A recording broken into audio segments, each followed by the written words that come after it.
اللهم صل على سيدنا محمد يا رب صل وسلم دائما ابدا على حبيبي. تقدیر کا جو عقیدہ شریعت نے بیان کیا ہے اس کا بھی لوگ غلط استعمال کر رہے ہوتے ہیں, غلط جگہ فٹ کر رہے ہوتے ہیں اس کو. ہمارا عقیدہ ہے نا کہ سب کچھ پہلے سے کیا ہے, طے شدہ, موت لکھی ہوئی, رزق لکھا ہوا, حتیٰ کہ جنت جہنم بھی لکھا ہوا ہے. قرآن نے یہ عقیدہ بیان کیا موٹیویٹ کرنے کے لیے, مایوس کرنے کے لیے نہیں. ہم کیا ہو رہے ہیں, مایوس کہ یار جب جنت بھی لکھی ہوئی جہنم بھی لکھی ہوئی تو عمل کا کیا فائدہ, جانا تو جہاں ہے وہیں جائیں گے ہم, ٹھیک ہے نا.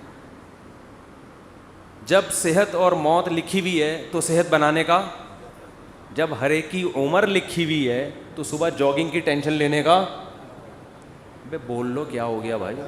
بھائی جب لکھا ہوا ہے کہ یہ بندہ 50 سال میں مرے گا, تھوڑا بڑھا لیتے ہیں احتیاطاً 80 سال میں مرے گا, ایک مثال دے رہا ہوں, ہم کیوں جلدی ماریں اس کو 30 سال پہلے, 80 زیادہ ہو جائیں گے پھر تو وہ جاگنگ بالکل بھی نہیں کرے گا, 50 ہی کر لو.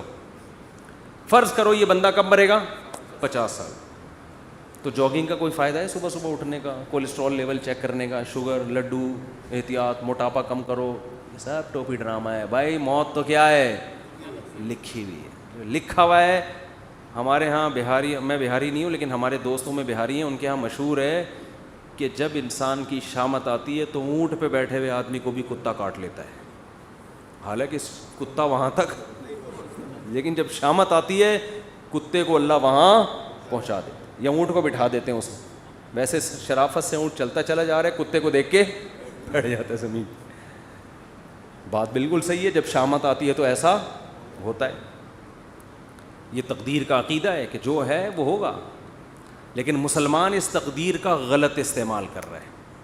غلط استعمال کیا کر رہے ہیں, عمل کا کیا فائدہ جب جنت جہنم لکھی ہوئی ہے, صحت بنانے کا کیا فائدہ جب صحت اور بیماری پہلے سے لکھی ہوئی ہے, کرونا کا ٹیکہ لگانے کا کیا فائدہ, ویکسین کا کیا فائدہ, وہ تو جو مرنا ہے وہ تو مرے گا. اور اللہ بھلا کرے موٹاپا کم کرنے کا کیا فائدہ, بھائی شوگر لکھی ہوئی ہے تو, ایک شوگر کے مریض بیٹھے ہوئے تھے ایک ہوٹل میں, بچپن کا واقعہ ہے, وہ چائے میں چینی ڈال ڈال کے نا شہد بنا رہا ہے, پینے لگا تو کسی نے بولا بھائی تجھے شوگر ہے مرے گا. اس نے کہا ابے ان چیزوں سے کچھ بھی نہیں ہوتا. اب تک انا للہ ہو چکا ہوگا, مجھے غالب گمان یہی ہے. ابے انسان, ایک پھر کہنے لگے انسان کھاتا ہوا مرتا ہوا بھی اچھا لگتا ہے. میں نے کہا ابھی مر نہیں رہا نا اس لیے کہہ رہا ہے, جب مرنے لگے گا کہے گا یار نہ کھاتا ہوا مرتا ہوا اچھا لگ رہا ہے نہ بھوکا مرتا ہوا. مرتا ہوا کوئی بھی کسی کو اچھا نہیں لگتا, اپنے آپ کو بھی نہیں لگتا. آدمی کہتا ہے میں کیوں مر رہا ہوں. تو اسباب مسلمان اختیار نہیں کرتا, یہ سوچ کے کہ کیا ہے تقدیر میں گارڈ نہیں رکھتے نا علماء. بہت سے علماء کو ہم نے دیکھا ہے, اور آج کل اس کو سادگی سمجھی جاتی ہے, سمجھا جاتا ہے. ہم حضرت جی کے پاس گئے, کوئی گارڈ نہیں تھے, ڈائریکٹ گلے ملے ان سے جا کے, اتنے سادہ اللہ, اتنے نیک. بھائی اللہ بچائے, میں کسی بزرگ کو بے وقوف نہیں کہہ رہا, لیکن عمل سے تو یہی لگ رہا ہے اگر آپ مشہور ہیں اور خطرہ ہے اور آپ کے گارڈ نہیں ہیں تو کیا ہے, بولو حماقت ہے نا یہ. کیا کراچی میں تو ایک جو جس کے نہیں بھی خطرہ ہوتا وہ بھی مر جاتا ہے. کسی بھی وقت کراچی میں کوئی کسی کی جیب میں کسی بھی ٹائم پہ بم رکھ سکتا ہے کہ نہیں رکھ سکتا. یہ آپ کو پتہ ہے اتنے ہیروئنچی کہاں گئے, کراچی میں ہیروئنچی ایک دم غائب. مجھے نہیں پتا کہاں گئے, لیکن اڑتی سنی اب اللہ ہی جانے. کہتے ہیں کہ جب شروع میں ٹارگٹ کلنگ ہو رہی تھی, بم دھماکے, تو بہت سے ہیروئنچیوں کو, واللہ عالم صحیح خبر ہے جھوٹی مجھے یقین پتہ نہیں ہے لیکن سنی ہے, لیکن ایک دم سے جو ہیروئنچی شارٹ ہو گئے, توبہ تو نہیں کر سکتے اتنی جلدی کہ سارے دھل دھلا کے نیک ہو گئے ہوں, لیکن شارٹ ہو ایک دم سے ہو گئے. تو بعض خبریں اس طرح کی بھی ہیں کہ بم رکھ کے ان کو جہاں پھٹوانا تھا, کہ کسی نے پیسے کھلایا, بھائی تو یہ پڑیا لے وہاں چلا جا, وہ وہاں گیا, ڈریم بندہ ہی اڑا دیا. واللہ ہو سکتا ہے جھوٹی خبر ہو. تو ان حالات میں مسجدوں میں سیکیورٹی کا انتظام بولو نہیں. اس کو اچھا سمجھا جاتا ہے، آپ کے گارڈ نہیں ہے، سادگی ہے، اور ماشاءاللہ بہت نیک ہیں، کوئی بھی کسی بھی وقت گلے حضرت جی سے مل سکتا. بہت سے حضرت جی ایسے دنیا میں آئے ہیں جن سے جب کوئی گلے ملائے اس کے بعد دوبارہ وہ کسی سے گلے ملنے کے قابل نہیں رہے. اخبار میں آئے وہ اگلے دن. بہت سے کیسز ہیں، جو ملا وہ بھی گیا. افغانستان میں تو بہت سے امریکیوں سے بہت سے طالبان گلے مل کے انہوں نے کباڑہ کیا ہے. بہت سے رپورٹیں آتی ہیں اس طرح کی نا، وہاں سے خبریں آتی ہیں کہ وہ گلے ملے اور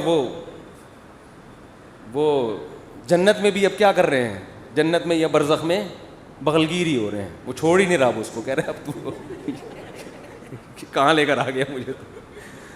تو جب ایسے حالات ہوں تو ایسے موقع پہ سیکیورٹی کا انتظام نہ کرنا اور یہ کہنا موت تو لکھی ہوئی ہے، جب آنی ہوگی آ جائے گی، یہ تقدیر کے عقیدے کا صحیح استعمال ہے یا غلط استعمال؟ اس کا مطلب علم ہے، کھوپڑی علم ہے، تقدیر کا علم. آیتیں بھی یاد ہوں گی اس کو جو لکھا ہوا ہے.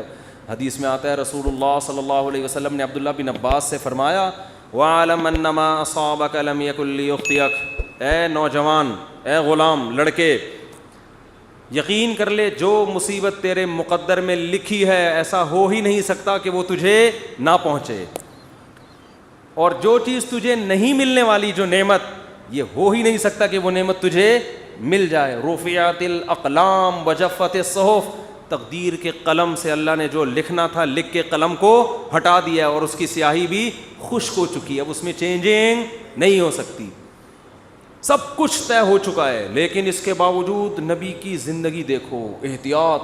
قرآن کہہ رہا ہے نماز کی حالت میں اسلحہ اٹھا کے نماز پڑھو میدان جنگ میں، اسلحہ رکھنے کی تمہیں زمین پہ اجازت نہیں ہے. سب ایک ساتھ نماز نہیں پڑھیں گے، آدھے پڑھیں گے، آدھے فرنٹ لائن پہ کھڑے ہوں گے. وَدَّ الَّذِينَ كَفَرُوا، کیونکہ جو دشمن ہے وہ چاہتا ہے لَوْ تَغْفُلُونَ عَنْ أَسْلِحَتِكُمْ، کہ تم چند لمحوں کے لیے بھی اپنے اسلحے سے غافل ہو.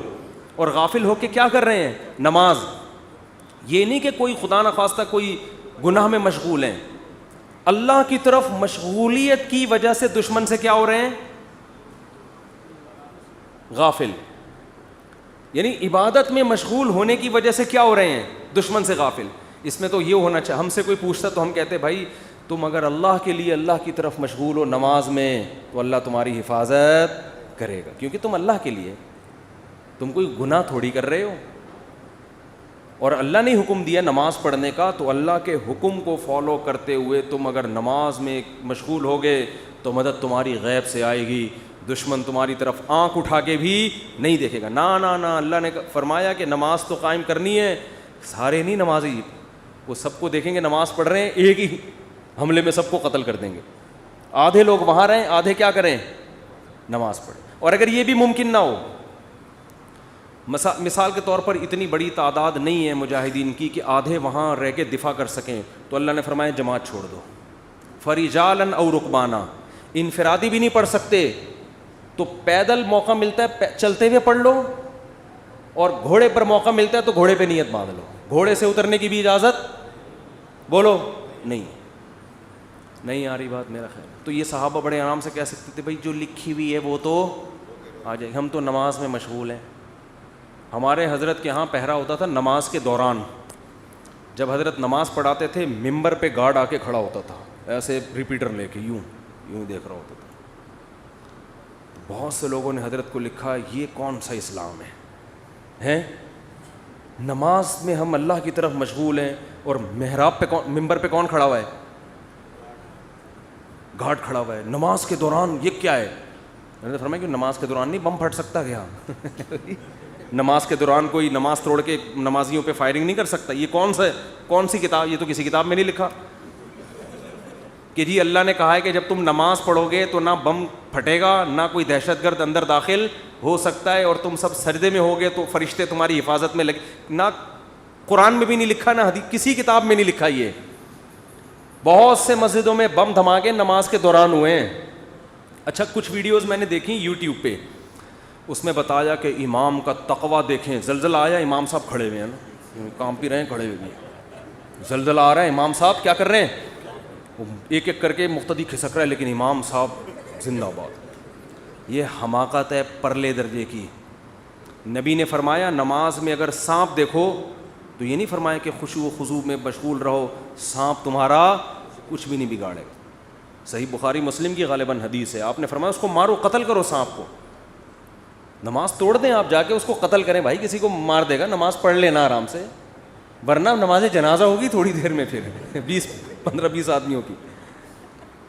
اللاجیکل باتیں آج بہت سے مذہبی لوگوں کا حصہ بن چکی ہیں, ان کی سوچ کا. اللاجیکل بات جب کریں گے, بات ایسی کریں گے, آدمی کہے گا تو چپ رہتا تو زیادہ اچھا. اللاجیکل بات, اور اس کو سمجھتے ہیں بزرگی اور کمال.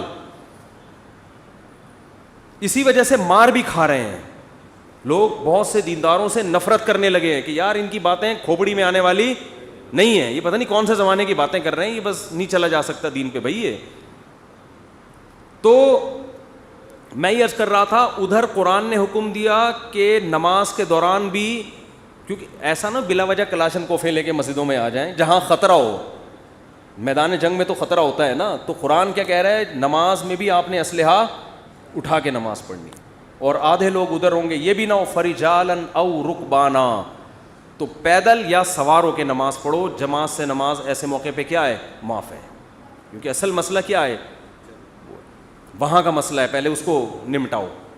اور سناؤں آپ کو آگے میں, پوری امت کا اس پر اجماع ہے کہ اگر دشمن آپ کے قیدیوں کو ڈھال بنا کے لے آئے سامنے, لڑائی ہو رہی ہے, بہت سے آپ کے مسلمان قیدی دشمن کی قید میں تھے, سمجھ رہے ہیں, بہت سے آپ کے مسلمان قیدی کہاں تھے, دشمن کی قید. میدان جنگ میں وہ سامنے لے آئے ان کو فرنٹ پہ, معصوم بچے ہیں یا عورتیں ہیں یا معصوم مسلمان ہیں. اب آپ اگر فائر کریں گے تو کس کو لگے گا, مسلمان کو. آپ اگر تیر چلائیں گے تو ہو سکتا ہے کوئی معصوم بچے کو. میدان جنگ میں انہوں نے ڈھال بنا دیا, آپ کے لیے جائز ہے فائر کرنا ایسے موقع. وجہ اس کی یہ کہ اگر اس بیس پہ آپ رک گئے تو وہ غالب آ جائے گا, وہ تو آپ کو قیدی بنا کے لے جائے گا, وہ تو آپ کو اس سے زیادہ قتل کرے گا. اب مجبور ہیں, آپ نے نیت کرنی ہے دشمن کو مارنے کی, لیکن چونکہ لاجک کیا کہتی ہے, لاجک یہی کہتی ہے بھائی آپ کے علاوہ اب آپ کے پاس اس کے علاوہ کوئی آپشن نہیں ہے, کیونکہ وہ ہمیشہ پھر یہ کریں گے. تو اس لیے ایسے موقع پہ جنگ میں اگر آپ کے اپنے جو ڈھال بنائی ہوئی انہوں نے ان بندوں پہ گولیاں لگ رہی ہیں, تو تمام فقہا کا اس پر اجماع ہے کہ میدان جنگ میں آپ کو اجازت ہے اپنے آدمی قتل کرنے کی. نیت اپنے آدمیوں کی نہ ہو, نیت کس کی ہو, ان کی ہو. یہ مجبوری ہے, اس کے بغیر ہو نہیں سکتا.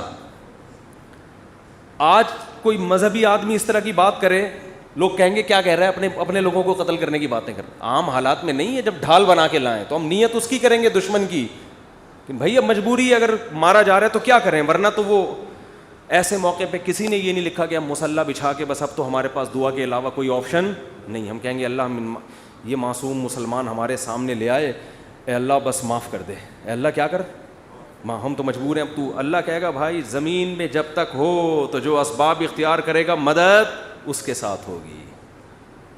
سمجھ رہے ہو, مدد کس کے ساتھ ہوگی, جو گراؤنڈ ریئلٹی کو دیکھے گا.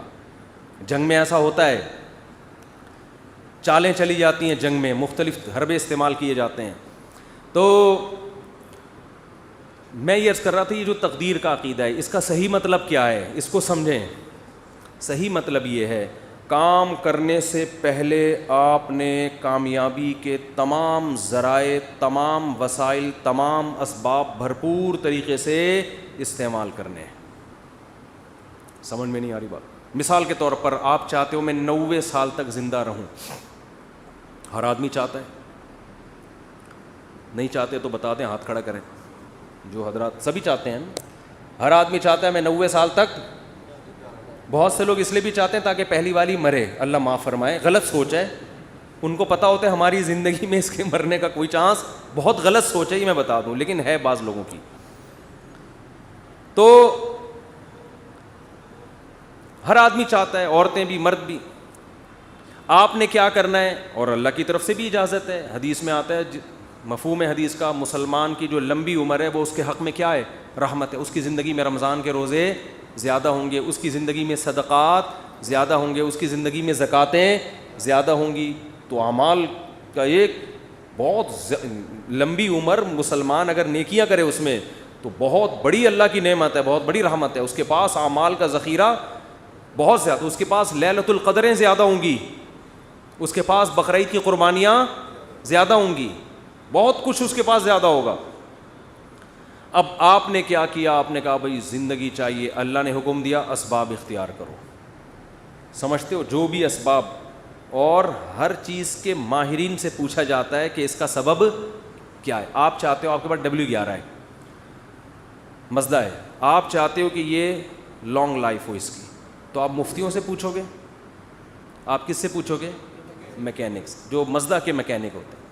آپ کے پاس 1 to 5 ہے, آپ 1 to 5 کے جو میکینک ہیں ان سے پوچھو گے یار میں چاہتا ہوں جو میری بائک آج جیسی چمک رہی ہے اور جیسی انجن کی پاور آج ہے 20 سال کے بعد بھی یہ ایسی رہی, تو آپ کو بتائے گا بھئی آئل جلدی چینج کر لیا کرو, مینٹیننس کا خیال کرو, یہ کرو وغیرہ وغیرہ وغیرہ. آپ کسی مولانا صاحب کے پاس آؤ گے تو وہ آپ کو اس کا جواب بولو نہیں, وہ یہ بتائے گا کہ یعنی اگر آپ لمبی عمر چاہتے ہو, یہ باڈی بھی تو ایک مشین ہے نا, تو آپ اس کے لیے ڈاکٹروں کے پاس جاؤ گے, علماء کے پاس نہیں. علماء کے پاس صرف یہ پوچھنے کے لیے آؤ گے کہ لمبی عمر کا اسلام میں کوئی فائدہ بھی ہے یا نہیں ہے, یہ بتا دیں آپ مجھے. باقی عمر, صحت کیسے ہوگی, عمر میں اضافہ کیسے ہوگا, یہ کون بتائے گا؟ یہ میں نہیں بتاؤں گا, ٹھیک ہے, یہ میں نہیں بتاؤں گا. یہ کون بتائے گا؟ یہ ڈاکٹر صاحب بتائیں گے. آپ تو اب ڈاکٹروں سے پوچھا جائے گا تو آپ کو ڈاکٹر بتائیں گے بھائی کولیسٹرول لیول چیک کرو وغیرہ جو بھی بتاتے ہیں. اللہ اب وہ الگ بات ہے, خود بہت جلدی مر جاتے ہیں وہ. اکثر ڈاکٹر بیچارے پتہ نہیں کیوں بہت جلدی مر رہے ہیں. مجھے حکیم 99 سال تک زندہ میں نے دیکھے ہیں, 90-99, ڈاکٹر جلدی مر رہے ہیں. یہ عجیب بات ہے, حالانکہ علم ڈاکٹروں کے پاس حکیموں سے جدید علم ہے نا. اس کی وجہ پتہ ہے کیا ہے؟ ڈاکٹر صحت کے اصول بتاتے ہیں, خود اس پر عمل کرتے نہیں ہیں. سگریٹ کے آپ ان سے تقریر کروا لو, سگریٹ کے اتنے نقصان, خود 6 ڈبے ایک دن میں خالی کر رہے ہوں گے. تو باتیں کرنے سے صحت نہیں بنتی ہے. حکیموں کو ہم نے دیکھا ہے جو بیسک صحت کے اصول ہیں نا ان کو فالو کر رہے ہوتے ہیں. رات کو جلدی سونا, صبح جلدی اٹھنا, صبح لمبی واک کرنا, تھوڑا کھانا, یہ بیسک اصولوں پر 90-95 سال کے ہم نے بہت دیکھے. تو وہ بیسک اصولوں کو نا لے کے چل رہے ہوتے ہیں. خیر, تو آپ کو پتہ چل گیا بھائی صحت کا یہ اصول ہے, تو آپ نے جاگنگ شروع کر دی, جم جانا شروع کر دیا, یہ بھی ہو گیا, وہ بھی ہو گیا. اونٹ پہ ایک دن بیٹھے پاگل کتے نے کاٹ لیا آپ کو اور آپ کیا ہو گئے؟ مر گئے, ہسپتال میں پڑے ہیں. یہاں تقدیر کام آئے گی. اب آپ نے غم نہیں کرنا یار میں نے تو اتنا کچھ کیا, میں نے یہ, میں یوں. تو ایسے موقع پہ, یہ اس موقع کی حدیث ہے, وَعْلَمْ أَنَّمَا أَصَابَكَ لَمْ يَكُنْ لِيُخْطِئَكَ. نبی حضرت عبداللہ بن عباس سے فرما رہے ہیں کہ یقین کر لے جو مصیبت تجھے پہنچی ایسا ہو ہی نہیں سکتا تھا کہ وہ نہ پہنچے. بس اللہ نے مقدر یہی کیا ہوا تھا. تم نے اپنے اسباب اختیار کر لیے, تمہیں ثواب مل گیا, لیکن اللہ نہیں چاہتا تھا. بات آ رہی ہے سمجھ میں؟ تو ہو جاتا ہے ایسے موقع پہ ہے, پہلے نہیں ہے, کام کے بعد ہے. بشرطے کہ آپ نے کام پورا کیا ہو, آپ نے کام پورا کیا ہو. اگر آپ نے کام پورا نہیں کیا تو پھر تسلی کا آپ کو حکم نہیں ہے. آپ شوگر کے مریض ہیں, 6 لڈو کھا کے آپ کی شوگر ہائی ہو گئی, آپ پڑھے میں کہہ رہے ہیں مقدر میں یہی لکھا ہوا تھا, گناہ ملے گا ایسے الفاظ کہنے سے. اللہ کہے گا یہ لکھا ہوا تھا مگر تیری حماقت کے ساتھ لکھا ہوا تھا. اللہ کو پتا تھا یہ اس کو شوگر ہے پھر بھی یہ حماقت کرے گا. تو اللہ کو پہلے سے پتا ہوتا ہے نا کون بے وقوف ہے, کون عقل مند ہے, کون حماقت. اللہ نے اس لکھ دیا تھا کہ یہ کم بخت گناہ کرے گا, ورنہ تجھے کس نے بتایا تھا کہ یہ لکھا ہوا ہے؟ سمجھ میں نہیں آ رہی بات؟ تو تقدیر کا عقیدہ, آپ نے تمام اسباب اختیار کر لیے, رزلٹ 0 ہے. تو ایسے موقع پہ غیر مسلم ڈپریشن میں جاتا ہے کہ یار میں کامیابی کے سارے اسباب اختیار کر رہا ہوں مگر نتیجہ کیا ہو رہا ہے؟ 0. یہ جو موٹیویشنل اسپیکر آپ کو کامیاب لوگوں کے ساتھ گٹس بتا رہے ہوتے ہیں نا, 7 علامتیں, یہ ان کی بتا رہے ہوتے ہیں جو ہو چکے ہیں کامیاب. ورنہ بعض میں 14 علامتیں پائی جاتی ہیں 7 کے بجائے, وہ پھر بھی کامیاب, بولو, پھر بھی نہیں ہوتے. یہ تو آپ کو وہ بتا رہے ہوتے ہیں 7, وہ ہے نا مشہور کتاب ہے 7 ہیبٹس, کچھ اس طرح کا نام ہے اس کا, 7 عادتیں کامیاب لوگوں کی. اس میں وہ بڑی خاندانی عادتیں, تو اس میں پھر وہ فلانا جو تھا وہ یوں ہوا گیا تھا, وہ اتنا ہو گیا, وہ ویسے ہو گیا. بھائی یہ کتاب اس میں بھی لکھو فلانے میں 7 کے بجائے کتنی علامتیں تھیں, یہ 7 بھی تھیں اور الگ سے گریوی میں 14 7 اور بھی تھیں اس کی, ٹھیک ہے. 7 تو یہ کامیاب لوگوں کی, اور 7 بہت زیادہ کامیاب لوگوں کی اضافی اس میں قدرت کی طرف سے انسٹال ہوئی ہوئی تھی. 14 علامتیں ٹوٹل پائی جاتی تھیں, جو دریافت ہو سکتا ہے اس کے علاوہ بھی پائی جائے, لیکن وہ اونٹ پہ ایک دن بیٹھا اور پاگل کتے نے اس کو کاٹ لیا. یہی سمجھ, تو وہ ساری علامتیں کہاں گئیں؟ ہوتا ہے ایسے. وہ میں اکثر امام شافعی کا ایک شعر پڑھتا ہوں. امام شافعی بہت بڑے شاعر تھے, ان کا ایک شعر ہے, وہ شعر کہتے ہیں کہ اذا سمعت بان مشدودا حوا عودا فاثمر في يديه فصدقي واذا سمعت بان محروما اتى ماء ليشربه فغاض فصدقي یا فحققی. امام شافعی فرماتے ہیں کہ اگر تمہیں پتہ چلے نا کسی کی اچھی قسمت ہے, خوش قسمت آدمی, اس نے ایک دن لکڑی ہاتھ میں پکڑی اور لکڑی نے وہیں پھل دینا شروع کر دیے, ابھی اس نے اس کو زمین میں دبایا بھی نہیں, درخت بھی نہیں, پانی کھاد یہ اس پروسیس سے گزرے بغیر ہی قدرت نے اس کا ایسا ساتھ دیا کہ لکڑی نے یا بیج نے ہاتھ میں ہی پھل دینا شروع کر دیے. فصدقی, تصدیق کر دیا کرو, خوش قسمتوں کے ساتھ ایسے واقعات ہو جاتے ہیں. مٹی میں ہاتھ ڈالیں سونا بن جاتی ہے, وہ ہوتا ہے نا, جس کاروبار میں ہاتھ ڈال رہے ہیں وہ ایک دم چلنا شروع. ایسے بہت سے لوگ ہم نے دیکھے, وہ گولے گنڈے کی ریڑھی لگائیں کروڑ پتی ہو جاتے ہیں, اور جناب وہ جس کام میں ہاتھ ڈالتے ہیں برکت. اور ایسے لوگ بھی ہیں, کوئی کروڑ پتی تاجر نے ان کو بلا کے صرف چائے پلا دی اپنی دکان پہ, مشورہ لے لیا چھوٹا سا, اور کاروبار ٹھپ ہونا شروع. کروڑوں کے کاروبار جب ان کے حوالے کرو تو ایک دم بیٹھ جاتا ہے وہ. بعض دفعہ ان کی اپنی حماقت ہوتی ہے, بعض دفعہ اللہ کی طرف سے بھی ہوتا ہے. تو فرماتے ہیں وَإِذَا سَمِعْتَ بِأَنَّ مَجْدُودًا حَوَا عُودًا فَأَثْمَرَ فِي يَدَيْهِ فَصَدِّقِي. خوش قسمت آدمی کے بارے میں اگر تم نے سنا کہ لکڑی ہاتھ میں پکڑی اور اس نے پھل دینا شروع کر دیا, مان لیا کرو ایسے واقعات ہو جاتے ہیں خوش قسمتوں کے ساتھ. وَإِذَا سَمِعْتَ بِأَنَّ مَحْرُومًا أَتَى. اور جب بدقسمت آدمی ہے اس کے بارے میں کبھی یہ خبر سننے کو ملی کہ اس کو صرف پانی چاہیے تھا, کوئی کروڑوں اربوں روپے بھی اس کی خواہش بیچارے کی نہیں, وہ کہہ رہے ہیں پانی مل جائے مجھے پیاس لگ رہی ہے, اور اسباب ایسے پیدا ہوئے کہ بھرا ہوا کنواں, اب تو ملے گا ہی پانی. اب وہ خوش ہو گیا کہ اب تو میری قسمت جاگ گئی. بھائی صرف 1-2 گلاس نہیں, کنواں کیا ہے بھرا ہوا اور میرے قریب ہی ہے, اب تو پانی تو ملے گا, میں تو کروڑوں بھی نہیں مانگ رہا اللہ سے. وہ پانی پینے کے لیے آیا, کنویں نے اس کو دیکھ کے, پانی نے جب اس کو دیکھا اس کو دیکھ کے نیچے ہو گیا کہ تجھے نہیں پی, سب کو ملے گا تجھے نہیں ملے گا. یعنی پانی نے جب اس کو دیکھا نا یہ آیا ہے, پانی نے کہا میں نیچے جا رہا ہوں میں. اس کو دیکھ کے یہ شاعری میں تو تھوڑا مبالغہ ہوتا ہے بات سمجھانے کے لیے. اس کو بھی لوگ پڑھ کے بیٹھ جائیں گے, یار امام شافعی اتنے بڑے محدث, یہ کیسی بات ہے. بھائی یہ سمجھانے کے لیے ہے نا, یہ سمجھانے کے لیے. تو کہتے ہیں وہ دیکھ کے نیچے چلا جائے تو کیا کرنا ہے, حقیقی اس کو بھی صحیح قرار دے دیا کرو. یار ہوتا ہے بعض دفعہ اونٹ پہ بیٹھے ہوئے آدمی کو کتے کاٹنے کا مطلب یہی ہے. تو لیکن یہ کب سوچنا ہے, کام ہونے کے بعد. جیسے غزوہ احد میں مشورے ہوئے, سب کچھ ہوا, شکست ہو گئی, تو اللہ نے کیا فرمایا, غم کرنے کی اجازت نہیں. تلک الایام نداولها بین الناس. یہ ایام ہم الٹ پلٹ کرتے ہیں, کبھی ان کو فتح, کبھی تمہیں فتح, کبھی ان کو شکست, کبھی تمہیں شکست. بس یہ تو اللہ کے, اگر ہمارے ہی اس کاموں سے سب کچھ ہونے لگے تو ہم میں اور اللہ میں کوئی فرق رہے گا پھر؟ ابے کیا ہو گیا بھائی, کیوں سمجھ میں نہیں آ رہا, تو یوں ہی تھوڑا سا کیا کرو نا. اگر ہمارے ہی کرنے سے سب کچھ ہو رہا ہو تو پھر ہم میں اور اللہ میں کوئی فرق ہے؟ پھر تو ہم تو اللہ بن گئے نا, جو کر رہے ہیں وہ ہو رہا ہے. ایسا نہیں ہے, بعض دفعہ ہم کچھ کریں گے ہو جائے گا, بعض دفعہ پورا زور لگا دیں گے کچھ بھی نہیں ہوگا. مائیکل جیکسن نے صحت اور زندگی پر جتنا زور لگایا تھا نا زندہ رہنے کی, اس نے ایسی کوشش کی ہے کہ میں اور آپ خواب میں بھی اس کوشش کا تصور نہیں کر سکتے.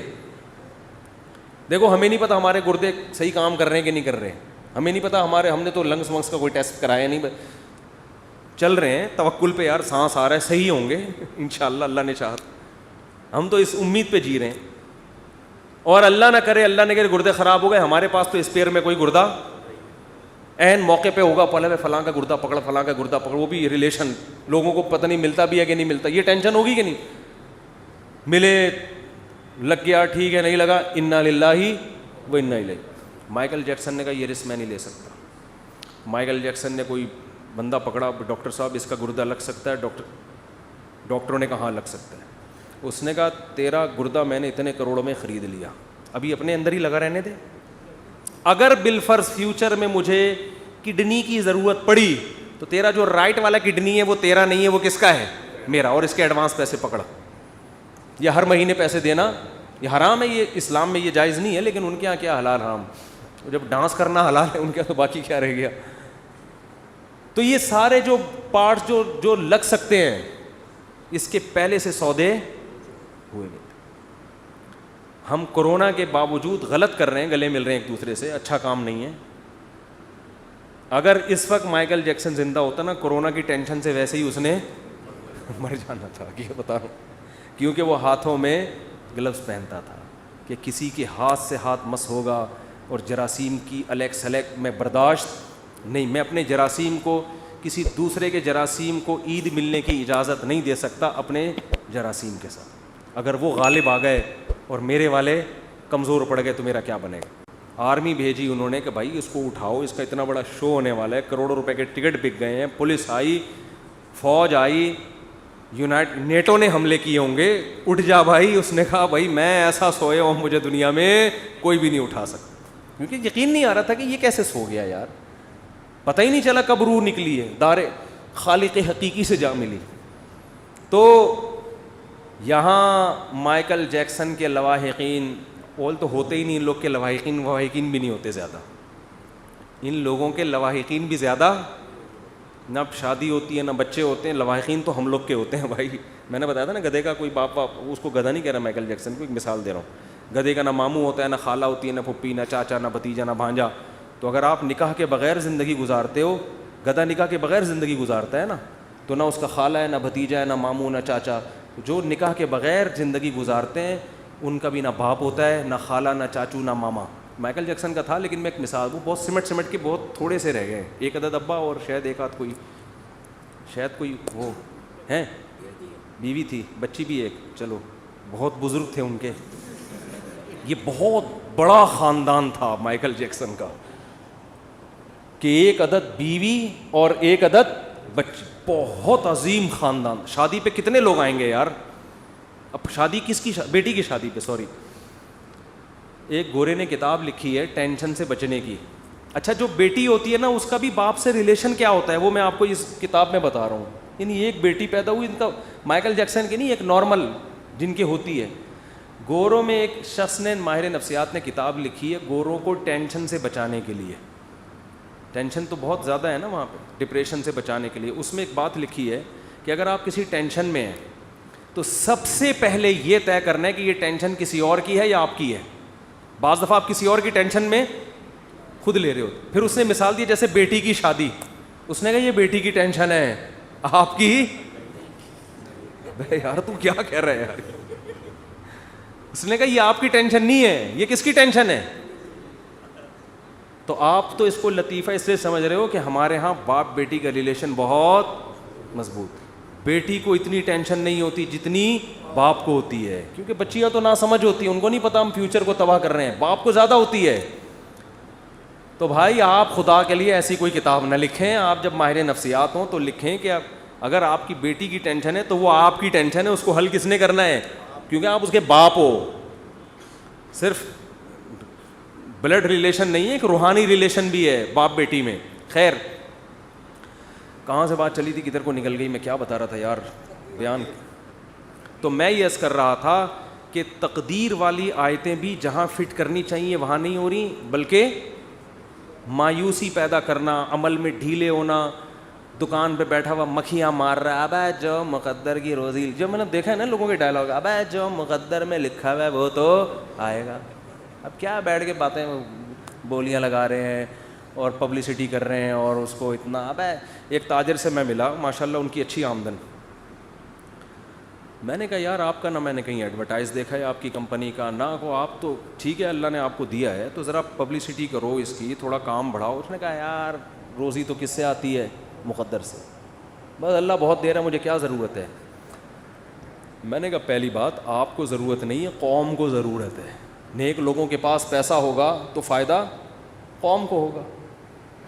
پیسہ تو گھومتا ہے نا, آپ نہیں ہو تو یہ دوسرے کی جیبوں میں جائے گا. دوسرا چور بھی ہو سکتا ہے, ڈاکو بھی ہو سکتا ہے, آپ نیک آدمی ہو, آپ کے بچوں کو فائدہ اس سے. ایک آدمی کے لیے تو 1 لاکھ بھی ضروری نہیں ہے, یہ تو سارا ہوتا بیوی بچوں کے لیے, قوم کے لیے, ملک کے لیے, مسلمانوں کے, ان کے لیے ہوتا ہے. ورنہ ایک کے لیے کیا ضرورت ہے, اپنے گولے گنڈا لگاؤ, شام کو 2 روٹی کھاؤ, بس ختم. مسلمان کو جو پیسہ کمانے کا حکم ہے آپ کی اپنی پیٹ بھرنے کے لیے نہیں ہے. مسلمان کے طاقتور ہونے سے اسلام پاورفل ہوگا, اور مسلمان کے کمزور ہونے سے اسلام کمزور ہوگا. تو وہی ہے کہ سوچتے نہیں ہیں, کھوپڑی استعمال نہیں کر رہے. خیر, تو تقدیر کا عقیدہ آپ نے تمام اسباب و وسائل اختیار کر لیے, پھر بھی اگر رزلٹ 0 ہے یا نقصان ہوتا ہے کوئی بات نہیں. ہوا مولانا, وہ کیا ہے, قل لن یصیبنا الا ما کتب اللہ لنا. دیکھو کیا زبردست آیت ہے. صحابہ کو جب غزوہ احد میں شکست ہوئی ہے نا تو منافقین مذاق اڑانے لگے, دیکھا ہمارے مشوروں پر عمل نہیں ہوا, غلط مشورے ہوئے تھے, یہ ہوا تھا, اب ہو گئی نا شکست.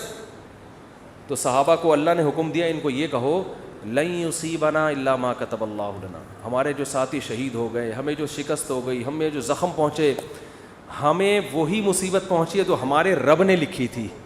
تو رب غلط چیز بولو نہیں لکھتا, تو رب نے لکھی تھی. اور ہمارے جب ہم اس کے حکم پر عمل کر رہے ہیں تو اچھا ہی لکھا ہوگا ہمارے لیے. ہوا مولانا, وہ ہمارا دوست ہے, وہ ہمارا دشمن نہیں ہے. دیکھو مصیبتیں سب کو آئیں گی, اللہ کو ماننے والوں کو بھی, اللہ کو نہ ماننے والوں کو بھی, دونوں کو آتی ہیں. ماننے والوں کے حق میں یہ مصیبت رحمت ہے, کیونکہ نبی نے فرمایا انا عند ظن عبدی بی. اللہ کہتے ہیں کہ جو بندہ میرے بارے میں جیسا گمان کرتا ہے میرا معاملہ اس کے ساتھ ویسا ہی. کافر یہ سمجھتا ہے کہ خدا نے جو مصیبت پہنچائی ہے وہ ٹینشن ہے. مسلمان کہتا ہے اللہ ہمارا دوست ہے, ہوا مولانا, وہ ہمارا دوست ہے, وہ ہمیں اگر کوئی مصیبت پہنچا رہا ہے تو ہماری خیر خواہی میں, ہماری برائی میں نہیں. تو یہ مصیبت آپ کے لیے کیا بنے گی, رحمت بنے گی, یہ نعمت بنے گی اللہ کی طرف سے مصیبت, اس میں بھی خوشی ہوگی. تو اب صحابہ منافقین پریشان تو نہیں, یعنی وہ تو خوشیاں منا رہے تھے کہ بھائی اس میں کیا رحمت ہو سکتی ہے, یہ جو اتنے لوگ شہید ہو گئے, اتنے زخمی ہو گئے اور شکست ہو گئی, کافر خوش ہو کے چلا گیا, اور یہ کہہ رہے ہیں کہ اللہ ہمارا دوست ہے, جو بھی مصیبت دے گا وہ ہمارے فائدے کے لیے. تو اس میں کیا فائدہ ہے؟ تو اللہ نے 3 فائدے قرآن میں گنائے. وَيَتَّخِذَ مِنْكُمْ شُهَدَاءَ, فرمایا سب سے پہلا فائدہ اللہ نے بہت سے لوگوں کو شہادت کے مرتبے پر پہنچا دیا. مرنا تو اب بھی تو سبھی دنیا سے چلے گئے نا, کوئی زندہ ہے ان میں سے؟ بھائی جو نہیں شہید ہوئے وہ بھی چلے گئے, جو منافق تھے, جو باتیں کر رہے تھے وہ بھی قتل ہو گئے یا مر گئے. لیکن نام کس کا لیا جاتا ہے؟ غزوہ احد کے شہداء کا. حضرت حمزہ رضی اللہ تعالیٰ عنہ کی قبر مبارک پانی کے کنارے پر تھی. عمر بن عبدالعزیز کے دور میں کسی کو خواب آیا کہ وہ انہوں نے بتایا کہ پانی گزر رہا ہے اور میری میت کو یہاں سے نکالو. تو وہاں سے ان کی جب میت کو نکالا گیا تو بالکل تازہ خون بہہ رہا تھا. شہداء کا خون تو میں نے خود سونگا ہے, اور کچھ شہداء کے خون کی خوشبو تو میں نے اپنی ناک سے سونگھی ہے. 6 مہینے بعد بہت سے شہداء ہوتے ہیں ان کا جسم سلامت ہوتا ہے. یہ تو اللہ دنیا میں دکھا دیتا ہے. وہ میں نے بتایا تھا نا, ریڈ کراس والوں نے ایک وہ لگائی ہے کہ بعض لوگوں کی قبر خون سے خوشبو آتی ہے, بعض کی خون سے خوشبو نہیں آتی. یہ ریڈ کراس کی رپورٹ ہے, وہ ان کی آفیشیل ویب سائٹ پہ میں نے دیکھی تھی, وہ انہوں نے اڑا دی ہے وہاں سے. ٹھیک ہے نا, حالانکہ خود ان کی اپنی رپورٹ تھی, وہ وہاں سے انہوں نے کیا کر دیا, خبر ہی اڑا دی. اور ہمارے بہت سے ساتھیوں نے تو بہت سے کی سونگی ہے, جن میں مفتی عتیق الرحمان شہید رحمۃ اللہ علیہ جو درس قرآن دیتے تھے. 6 مہینے بعد ان کی قبر کھلی ہے. 6 مہینے بعد بھی جسم سے خون بہہ رہا تھا. اور ان کا بیٹا میرا شاگرد ہے, اس نے مجھے بتایا کہ میں نے خود اپنی ناک سے خوشبو بھی سونگھی اور باڈی بھی 6 مہینے بعد بھی سلامت. تو یہ مقام مرنے کے بعد عام لوگوں کو ملتا ہے؟ بولتے کیوں نہیں؟ تو اللہ کہتے ہیں غزوہ احد میں اگر فتح ہوتی تو اتنے سارے لوگوں کو شہادت کا مرتبہ نہ ملتا. تو یہ بھی ایک فضیلت ہے. ہم تو آخرت کے لحاظ سے بھی سوچنا ہے. دوسرا اللہ نے کیا فرمایا, وَلِيُمَحِّصَ اللَّهُ مَا فِي قُلُوبِكُمْ. جب مشکلات آتی ہیں تو انسان نکھرتا ہے. ممی ڈیڈی والے بچوں کو آپ کبھی بڑا کام دنیا میں کرتے ہوئے نہیں دیکھیں گے. دنیا میں آپ ممی ڈیڈی بچوں کو بڑا کام, دوسری شادی بھی نہیں کر سکتے. آہستہ سے آپس کی بات ہے, یہ ہماری آپس کی بات, اس کا بیان سے کوئی تعلق نہیں ہے. تو پہلی بھی نہیں کر سکتے, دوسری تو دور کی بات ہے. امی سے پوچھتے ہیں, امی کر لوں, مجھے بتا رہے ہوتے ہیں نا, امی کہ نہیں ابھی نہیں, تو کہہ رہے ہیں چلو پھر بعد میں سے. تو امی سے تو پوچھنا چاہیے, لیکن ایک عمر ہوتی ہے 40 سال تک سے پوچھ رہا ہے, یار تو بس کر اب, بس ہو گیا یار, 40 سال تو اب ہو گئی نا, اب امی سے پوچھے بغیر کر لو یار, اس عمر میں تھوڑی. ویسے تو اماں ابا سے پوچھنا ہی چاہیے. کہاں کرنی ہے اس میں پوچھنا چاہیے, کرنی نہیں کرنی اس میں پوچھنے کی ضرورت, تو کرنی ہے, کہاں کرنی ہے یہ بتا دو آپ, یہ پوچھنا چاہیے.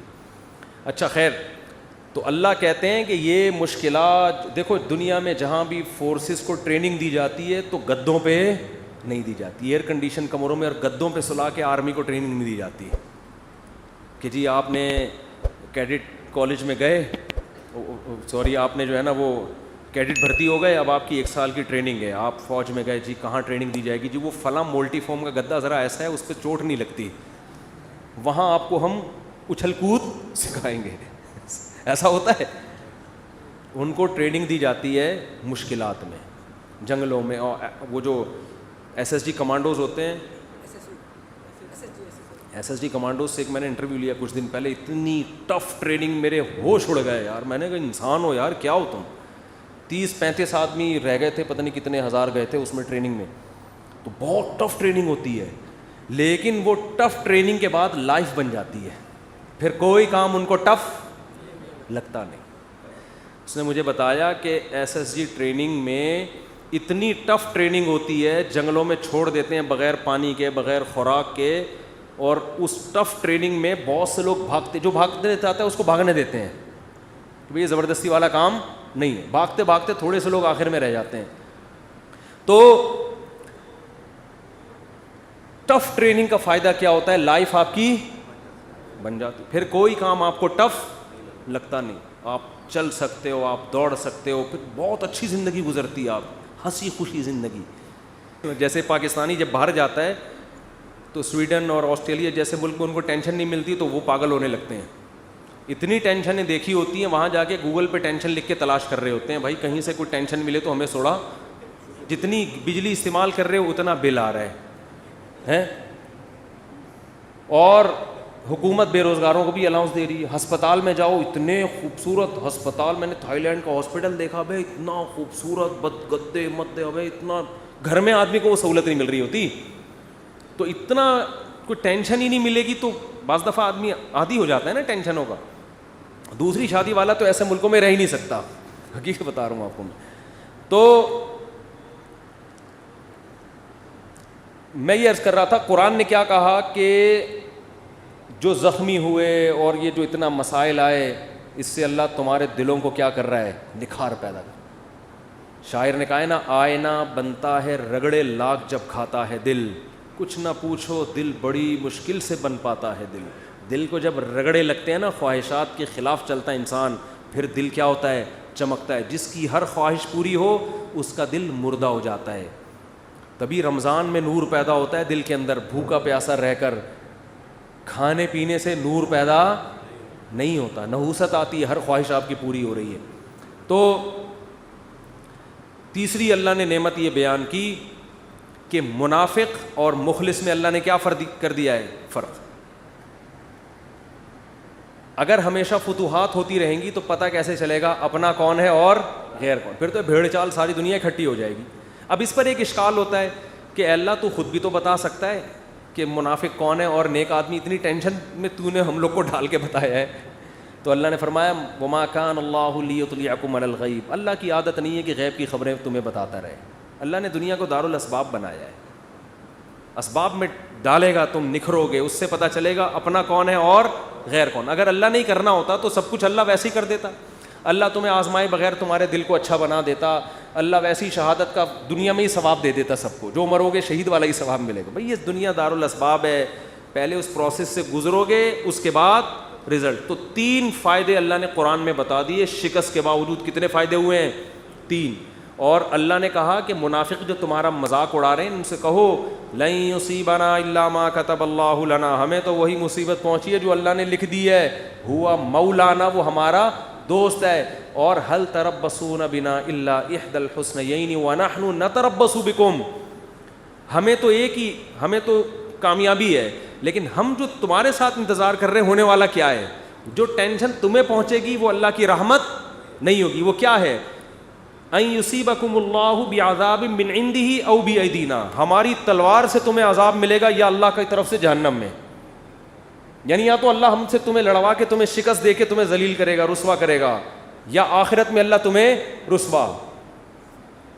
تو بات سمجھ میں آ رہی ہے تقدیر کے عقیدے کا فائدہ کیا ہو رہا ہے؟ کام سے پہلے تو اسباب اختیار کرنے, کام ہونے کے بعد ما کتب اللہ لنا, جو مقدر میں تھا اس سے بڑا سکون ملتا ہے خدا کی قسم. اور جن کا تقدیر پر ایمان نہیں ہے نا, ساری زندگی کنفیوز, ساری زندگی. بہت سے لوگ ہم نے دیکھے کاروبار میں بہت مشورے کر لیے سب کچھ, اب کاروبار شروع کیا, یار پتہ نہیں یہ والا کرنا چاہیے تھا کہ بھی نہیں کرنا چاہیے تھا. ہماری ایک ریلیٹو خاتون تھی, انہوں نے اپنے بچے کو کون سے اسکول میں پڑھانا ہے 6 مہینے لگا دیے ان کی کھوپڑی میں بات. پھر اسکول میں ایڈمیشن کروایا تو ٹینشن, وہاں والا زیادہ اچھا تھا یہاں والا. یہ کنفیوژن اس کو ہوتی ہے جس کا تقدیر پر ایمان. بھائی آپ نے اسباب اختیار کر کے ایک فیصلہ کر لیا, فتوکل علی اللہ, کیا کرنا ہے اللہ پہ توکل. شادی بیاہ میں بہت ہوتا ہے یار یہاں کرنی ہے کہ وہاں کرنی ہے کہ یہاں پھر جب ہو گئی ابے یار وہاں کر لیتا تو, مجھے بتا بھی رہے تھے. یہ انسان کی فطرت ہے. ہم جب کالج میں پڑھتے تھے نا تو ہمارے ایک دوست تھے, ان کو پینٹیں خریدنے کا بہت شوق تھا, پہننے کا بھی خریدنے کا بھی. تو ہم ایس ایم سائنس کالج سے نکلتے, یہ بولٹن مارکیٹ میں نا پوری پینٹوں کی شرٹوں کی دکانیں ہیں. ان کے بچے اب تو ماشاء اللہ بیٹھے ہوئے ہیں, بیان میں کے بیٹھے ہوئے, ان کے ابا کی بات کر رہا ہوں. تو وہ کیا ہوتا تھا, وہ پینٹ خریدی, گھنٹہ لگا دیتا. وہ اب تو نیک بن گئے, ان کے ابا کی بات کر رہا ہوں, وہ ناراض نہ ہو جائے. وہ بیان میں ایڈیٹنگ بھی وہی کرتے ہیں, یہ والا قصہ نکال نہ دیں کہیں, بیان میں ایڈیٹنگ بھی انہی کے ذمہ. گھنٹہ لگا دیتے تھے وہ ہمارے دوست صاحب پینٹ خریدنے میں, یار یہ والی نہیں, یہ والی, یہ والی نہیں, یہ والی. 1 گھنٹے کے بعد جب خریدی تو اگلی دکان میں جو پینٹ ہے وہ اس سے اچھی, یار یہ والی. تو یہ انسان کی نیچر ہے, یہ سب کے ساتھ ہوتا ہے. آپ منڈی سے جانور خریدیں, صبح سے لے کے رات تک خریدنے میں لگا دو گے آپ. سودا لے کے جیسے ہی نکلے, ابے یار یہ کتنے کا, یہ 80 کا, ابے میں نے 85 میں کیا پکڑ لیا یار. یہ ہوتا ہے. اپنی چیز کے علاوہ دنیا کی ہر چیز اسی وقت اچھی لگنا شروع. شادی کرتے ہی اپنی بیوی کے علاوہ ہر ایک کی بیوی اچھی لگنا شروع ہو جاتی ہے. یہ شادی شدہ لوگوں کے ساتھ مسئلہ ہے. جیسے ہی شادی کریں گے نا اپنی کے علاوہ ہر ایک کی اچھی لگ رہی ہے. یہ ان لوگوں کی عادت ہے جن کا تقدیر پر ایمان بولو نہیں ہوتا. تو آپ نے ہر کام سے پہلے اسباب اختیار کریں. جب کام ہو گیا بھائی اللہ کے لیے, میرے اللہ کے علم میں میرے لیے اس سے بہتر نہ گائے تھی نہ بیوی تھی, ٹھیک ہے, نہ بچڑا تھا نہ بیوی, نہ بکرا, نہ اللہ کے علم میں میرے لیے اس سے بہترین بکرا کوئی بھی نہیں تھا.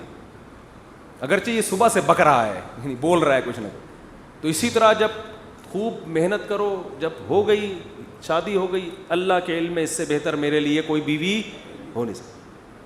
اس کی خامیاں ہیں یار, خامیاں تو سب میں ہوتی ہیں. ہمارے حضرت فرمایا کرتے تھے کہ جب تک شکر کا جذبہ پیدا نہیں ہوگا, جب تک یہ عقیدہ نہ رکھیں کہ جتنی خوبصورت میری بیوی ہے, چاہے وہ جتنی ٹیڑھی میڑھی ہو, آڑی ترچھی, اللہ کے علم میں میرے لیے اس سے خوبصورت کوئی بھی نہیں تھی. وہ ہوں گی بہت ساری, وہ میرے لیے اللہ نے پیدا ہی نہیں کی. میرے لیے جتنی عورتیں تھیں نا ان میں سب سے خوبصورت یہ تھی.